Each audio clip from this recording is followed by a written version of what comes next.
Bismillahirrahmanirrahim. Assalamualaikum warahmatullahi wabarakatuh.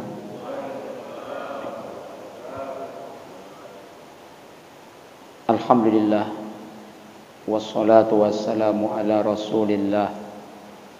La haula wa la quwata illa billah. Ashhadu an la ilaha illallah wahdahu la syarikalah wa ashhadu anna Muhammadan abduhu wa rasuluh la nabiyya ba'dah.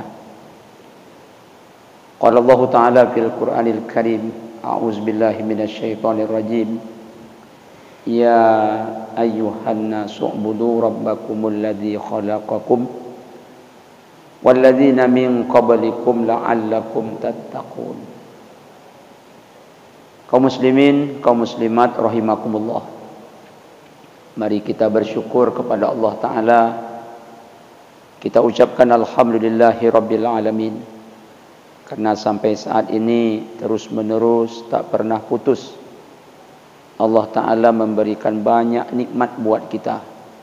Dengan bersyukur semoga Allah Ta'ala senantiasa meridhai kita. Amin ya rabbal alamin. Kita perbanyak salawat dan salam. Kita mohonkan kepada Allah Ta'ala semoga selalu dicurahkan kepada Nabi tercinta Muhammad sallallahu alaihi wasallam. Kita ucapkan Allahumma salli ala Muhammad wa ala ali sayyidina Muhammad. Dengan sering bersolawat, semoga syafaatnya dengan izin Allah Ta'ala kita dapatkan di hari kiamat nanti. Amin ya rabbal alamin. Tausiah kita dalam waktu singkat dan semoga barakah. Kali ini seperti yang telah tertulis di jadwal, yaitu membahas hadis yang ada dalam kitab Arba'in An-Nawawi. Pada kesempatan ini kita akan membahas satu hadis yang diriwayatkan oleh Imam Muslim dari Abu Ruqayyah Tamim bin Aus Ad-Dari. Rasulullah sallallahu alaihi wasallam bersabda, "Ad-dinun nasihah." Qulna liman? Qala lillahi wa li kitabihi wa li rasulihi wali a'immatil muslimin wa ammatihim. Rasulullah sallallahu alaihi wasallam bersabda, agama itu nasihat. Kami bertanya, untuk siapa ya Rasulullah? Maka Rasulullah sallallahu alaihi wasallam menjawab, untuk Allah, untuk kitabnya, untuk rasulnya, untuk pemimpin kaum muslimin dan seluruh kaum muslimin. Kaum muslimin, kaum muslimat rahimakumullah. Apa itu nasihat? Nasihat itu adalah memberikan kebaikan kepada orang yang kita nasihati. Jadi nasihat itu memberi kebaikan. Maka yang dimaksud dalam hadis ini menurut Imam Nawawi, agama itu fungsinya adalah nasihat buat kita. Agar apa? Kita taat kepada Allah, kepada kitab, kepada Rasul. Juga nasihat untuk para pemimpin dan nasihat untuk kaum muslimin semuanya. Pada dalam kesempatan yang singkat ini tentu kita bahas satu persatu. Yang pertama, kepada Allah Ta'ala. Apa maksudnya? Kita mesti beribadah kepada Allah Subhanahu wa Ta'ala, memurnikan tauhid kepadanya dan tidak boleh menyekutukan Allah Ta'ala. Jamaah kaum muslimin, kaum muslimat, kita ini diciptakan oleh Allah Subhanahu wa Ta'ala adalah untuk beribadah. Allah berfirman dalam Al-Quran Az-Zariyat ayat 56, "Wa ma khalaqatul jinna wal insa illa liya'budun." Dan tidaklah aku ciptakan jin dan manusia itu melainkan agar mereka beribadah kepadaku. Maka ketika kita beribadah, sewajarnya lah ibadah itu kita nikmati. Merasa lezat kita dalam rangka melakukan ibadah tersebut. Jangan merasa terpaksa, jangan merasa berat, jangan merasa tersiksa. Tapi sekali lagi bagaimana ibadah itu terasa nikmat, terasa lezat.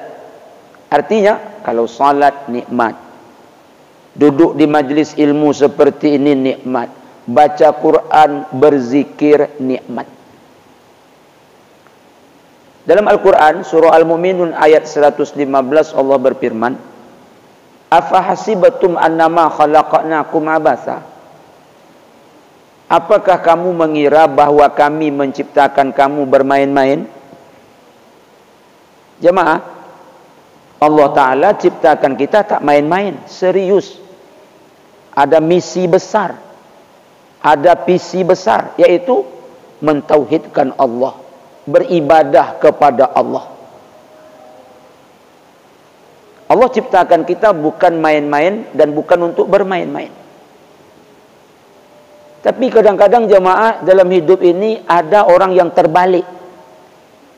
Semoga kita yang hadir ini tidak terbalik. Terbalik yang saya maksud bukan kepala ke bawah kaki ke atas, bukan itu. Lalu apa terbalik yang kita maksud? Begini. Allah Ta'ala ciptakan dia untuk beribadah, ibadah tak nikmat. Allah Ta'ala ciptakan dia bukan untuk bermain-main, tahu-tahu main-main itu yang nikmat. Ini terbalik ini. Ini terbalik. Adakah orang seperti itu? Ada. Saya berani buat contoh seperti ini. Umpamanya orang yang suka main catur. Catur itu hanyalah sebuah permainan. Kalau duduk di majlis ilmu seperti ini ibadah. Tapi ada orang lebih nikmat main catur ketimbang duduk di majlis ilmu. Buktinya, main catur itu lama jemaah. Saking lamanya berjam-jam. Kenapa orang bisa main catur berjam-jam? Itu tanda nikmat. Tanda dia merasa lezat, makanya tahan berjam-jam.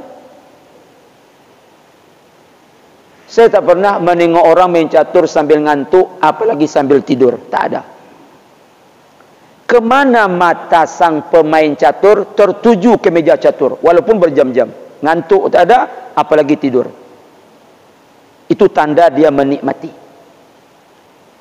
Tapi ada orang duduk di majlis ilmu, yang majlis ilmu itu adalah ibadah, justru dia ngantuk. Bahkan ada yang tertidur. Hebatnya tak dapat tiang pun bisa dia tidur. Terbalik. Terbalik je Pak. Yang lebih tak sedap lagi, tapi saya tak menyindir, sini tak ada.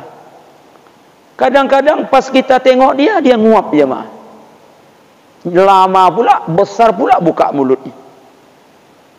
Orang kalau nak nguap, jangan pas ustaz mandang ke kita. Ustaz mandang tempat lain, nguaplah di situ. Ini pas ustaz mandang tu dia nguap. Ini kode ni tak nikmat, dah bosan saya Pak Ustaz.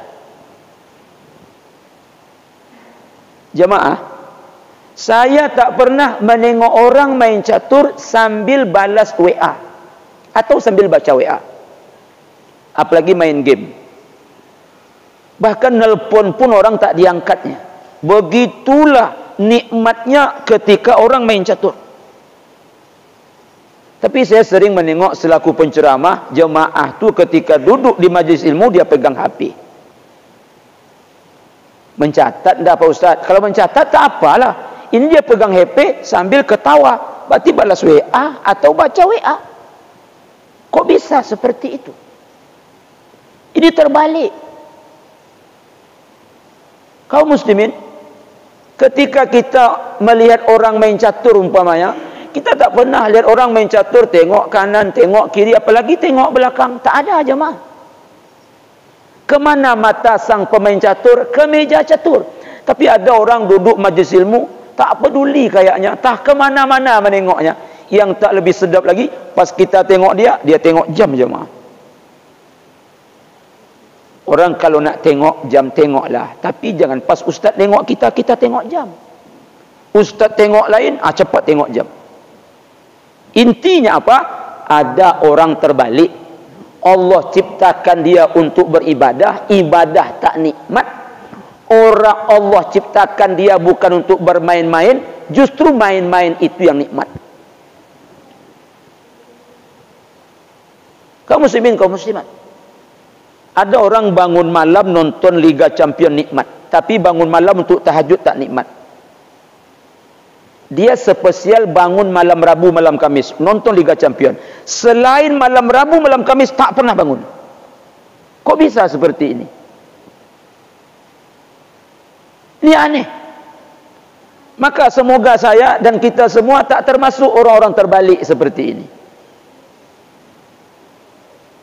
Ya maaf. Ibadah ini diibaratkan makan. Maka mengapa kalau kita makan? Kita ingin makanan yang nikmat. Kalau beli cincang di tempat Pak Nurdin, karena cincang Pak Nurdin itu nikmat. Kalau beli rendang di Bare Solok, karena rendang Bare Solok itu nikmat. Kan begitu kalau kita makan, kita cari yang nikmat-nikmat. Jauh kita tempuh.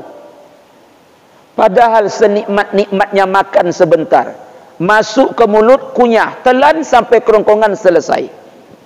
Rumah makan apapun, siapapun tukang masaknya, apapun menunya, kalau dah sampai kerongkongan selesai, tak ada nikmatnya lagi. Yang lebih tak nikmat lagi pas bayar jemaah.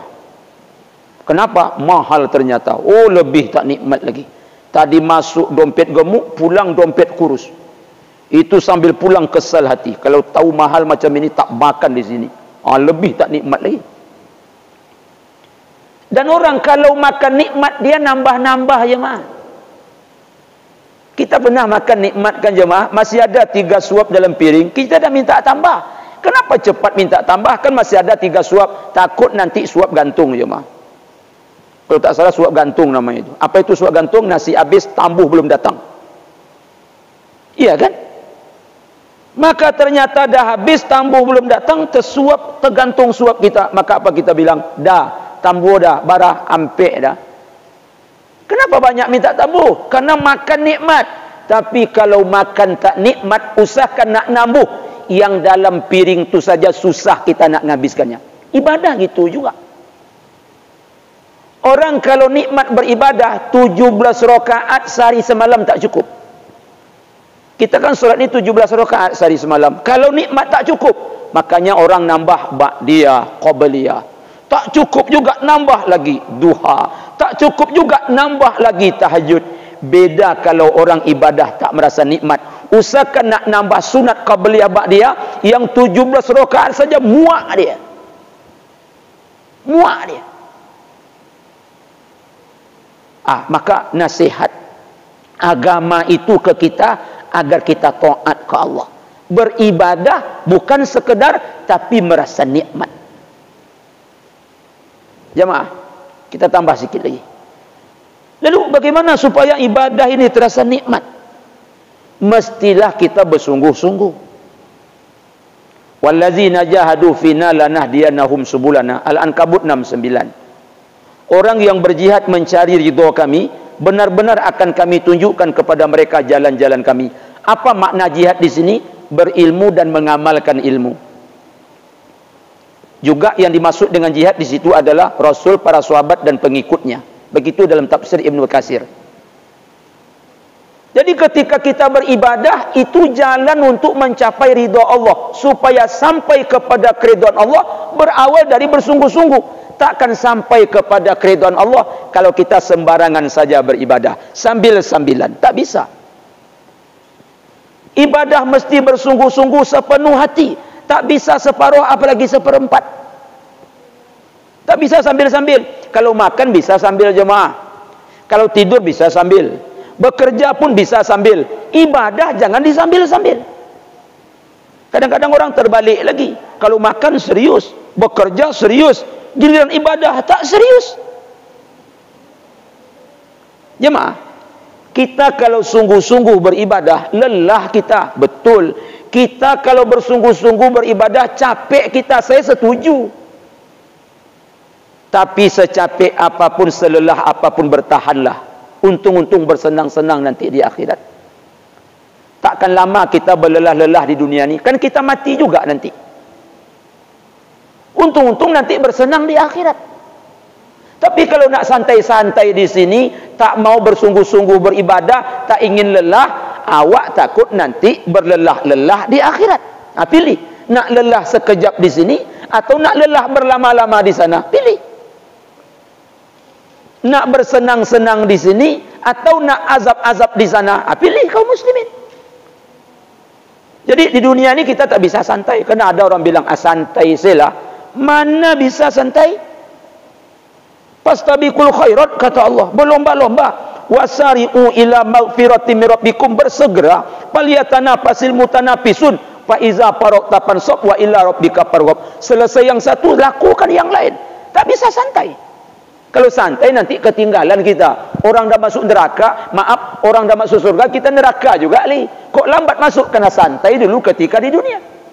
Kan begitu. Terakhir jemaah, nanti kita sambung kaum muslimin. Nah, kalau kita beribadah bersungguh-sungguh, lelah, kita dapat pahala. Asbab pahala, Allah kasih rahmat, untung-untung masuk surga. Ketahuilah, orang bikin dosa itu pun lelah. Orang bikin maksiat itu pun lelah. Jemaah, untuk itu jangan kalah. Ada orang berlelah-lelah nak masuk surga, jangan kita tak mau berlelah-lelah. Saya ulangi, ada orang berlelah-lelah nak masuk neraka, jangan sampai kita kalah tak mau berlelah-lelah nak masuk surga. Itu lucu itu. Ada orang bersusah-susah nak masuk neraka, jemaah. Mari pula kita bersusah-susah untuk masuk ke surganya Allah Subhanahu wa taala. Maka untuk itu, beribadahlah kita semaksimal mungkin, seoptimal mungkin, mentauhidkan Allah Subhanahu wa taala. Insyaallah panjang umur, sihat badan, lain kesempatan semoga Allah izinkan kita bersuah kembali. Kita tutup dengan doa kafaratul majlis. Subhanakallahumma rabbana wa bihamdika asyhadu an la ilaha illa anta astaghfiruka wa atubu ilaik. Billahi taufiq wal hidayah. Wassalamu alaikum warahmatullahi wabarakatuh.